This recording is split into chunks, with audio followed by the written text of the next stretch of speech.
Let the words of my mouth and the meditation of my heart be acceptable in your sight, O God, my rock and my redeemer. Amen.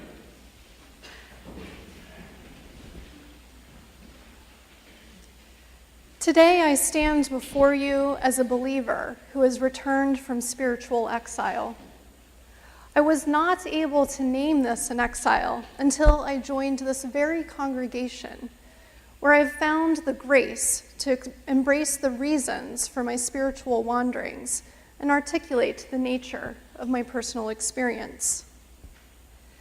We are familiar with the dictionary definition of exile as a state or period of forced or voluntary absence from one's country or home. It has been written that nostalgia is a symptom of exile, a dis-ease with the present, a longing for a past that cannot be regained, or for a fulfillment never obtained that is rooted in our personal mythology. My own journey back from exile has exacted a difficult amalgamation of my past, present, and future, with a sharp reckoning of the role my own mythology has played. To illuminate my exile, I returned to my childhood in Lancaster County, Pennsylvania, to my parents' house on the ridge of a hill, overlooking a sweeping vista, a white steepled church visible across the fields. My romanticized version of my childhood includes afternoons gambling on the hillsides while church bells pealed over the rolling fields. Sunday afternoon drives with my father at the wheel would wind past Amish farms. My mother's religious heritage was Old Order Mennonite, so rooted in modesty that even a car's chrome was painted black. Family and God were intertwined, and the Bible was God's literal word. In this world, my Christian foundations were constructed. From baptism and confirmation, from Easter plays to a role in youth group leadership, my life's rhythm was rooted in the church. I staunchly put aside much of my spiritual questioning and doubt until a pivotal first-year collegiate course exploring forms of religious experience.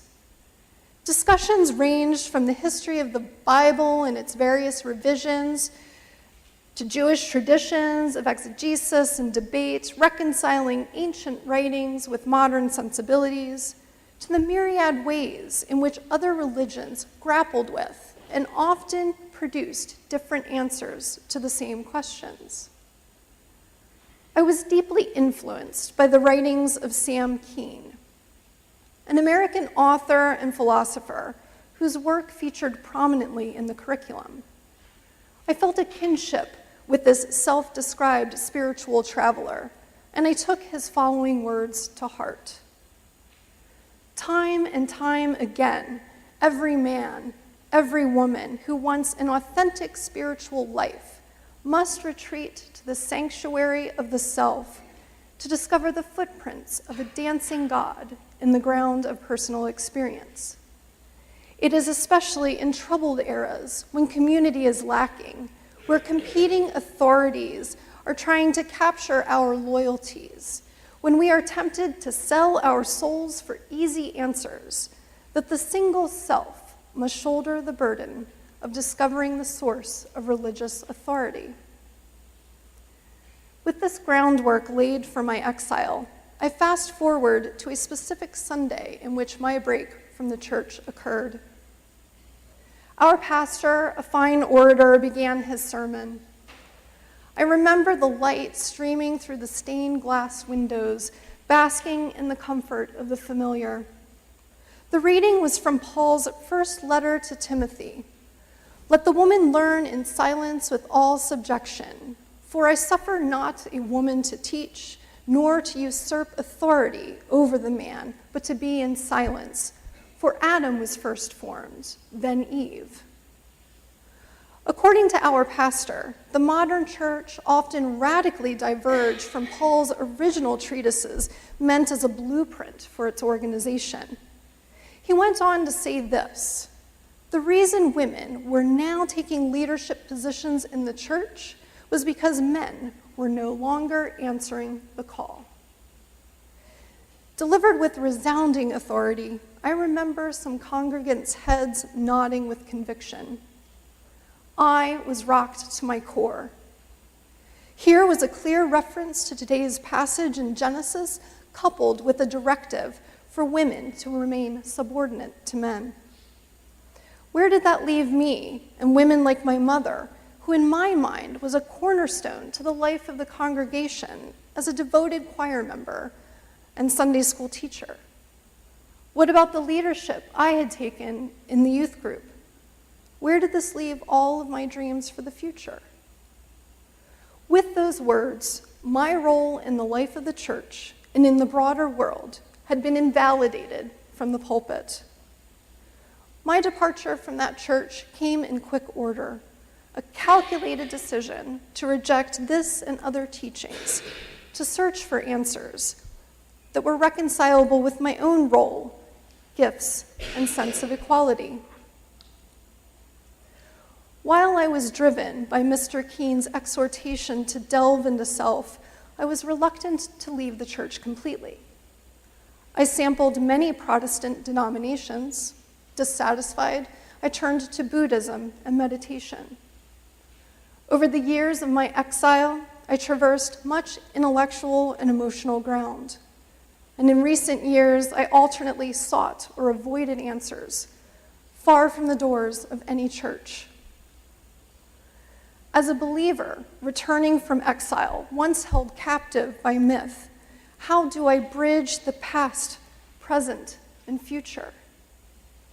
It is in this spirit of reconciliation that I enter into the richness of today's passage from Genesis. In this second version of the creation story, God created Adam first.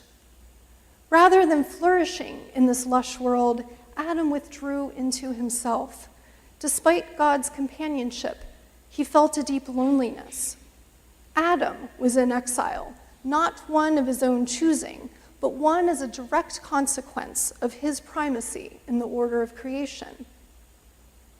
I wonder, would God have created Adam if God's self, had not felt loneliness? God recognized that loneliness in Adam and crafted a plan to fill that void. God also recognized my loneliness and shepherded me through the messiness of my return from exile. And I wonder, when has God seen to your return?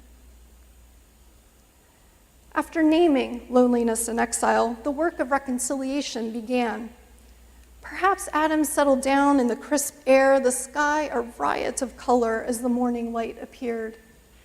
Just out of eyesight, God breathed life into forms molded from the earth, then ushered each new creation to an expectant Adam. Eyes filled with wonder, Adam named each creation. So the morning passed in procession of fowl and beast, predator and prey. As the sun rose higher in the sky, fatigue and disappointment set in. This world filled with new creation still felt empty. None could be the companion for which Adam's heart yearned. What anguish God must have felt.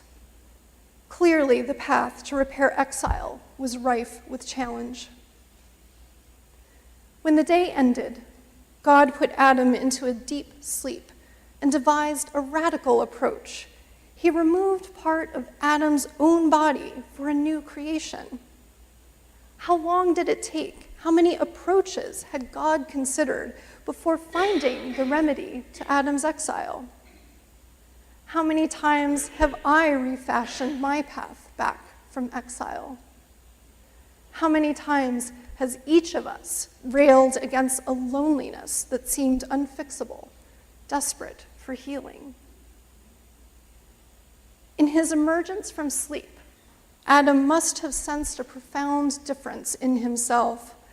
Perhaps shaking off the remote memory of a dream, he was reassured to see his body visibly intact. Hearing two sets of footsteps approaching, one most assuredly God's, the other unrecognizable, he looked up to see the most glorious sight. Adam understood that what once was an inseparable part of his form now stood before him as his companion. Here, Adam was an active participant in the resolution of his exile. He first turned his gaze inward to understand his changed nature. He then turned his gaze outward to grasp the significance of this new human before him, not only naming her, but recognizing her as his own substance with these words, "This at last is bone of my bones and flesh of my flesh." But the beauty in seeing this story as returned from exile did not change the pain I still felt from that Sunday so many years ago. To extirpate my pain, I launched into a wide-ranging study of these verses so often wielded to validate gender inequality. I returned to former studies of Jewish thought, to debates on the translation of the original Hebrew scriptures, to a plethora of conservative and liberal commentaries. Then I turned inward, and my eyes opened to the beauty of the final verse. "Therefore a man leaves his father and his mother and clings to his wife, and they become one flesh." Here is where truth emerged. In creation of one from the other, not only were Adam and Eve created as equals, they were imbued with a deep longing for unity. What a powerful statement of our continual choice to seek union after the original separation of one into two through the companionship of another human being and the companionship of God. I could lay the myth of my past to rest, but my story does not end here. My exile was rooted in the past by eras-old definitions passed down by church, family, and social milieu. Exile has many forms, imposed by self or by others. But no matter the nature or genesis of our exile, we always seek a return to our original state of union. My return came with a hard reckoning of what I have done that either prolonged my exile or was complicit in the exile of others. How many times had I overlooked, excused, or walked away from behavior that only more deeply entrenched the subjugation of myself and other women? Had I even enabled sexism and abuse? How would I repair these wrongs and move forward toward gender equality in the future? I found I could not erase the past, ignore the present, or eschew both for dreams of some future utopia.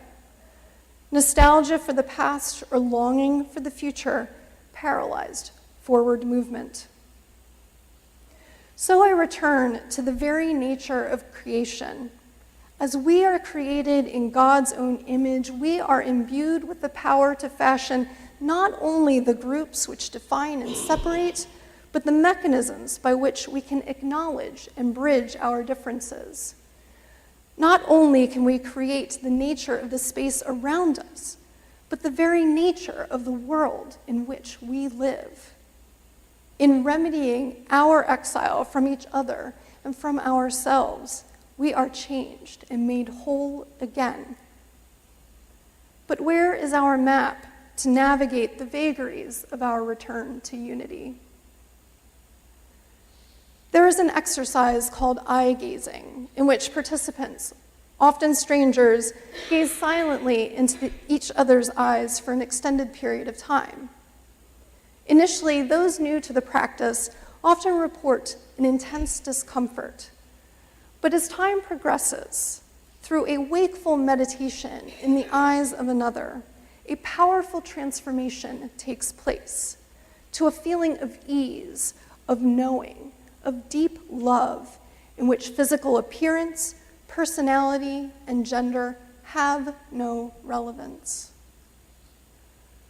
Let this deep contemplation of the other be a first step in our healing of our dis-ease in this troubled world, where many still struggle to show egalitarian treatment blinded to gender. What if we were to step out into the world each day, as Adam did, knowing that while our bodies are intact, we yearn for a unity that we cannot fully articulate? What if we silently look into the eyes of another, regardless of gender, joy blossoming in our hearts, recognizing the person before us as ourselves, and acknowledge, there you are, flesh of my flesh and bone of my bones. Amen.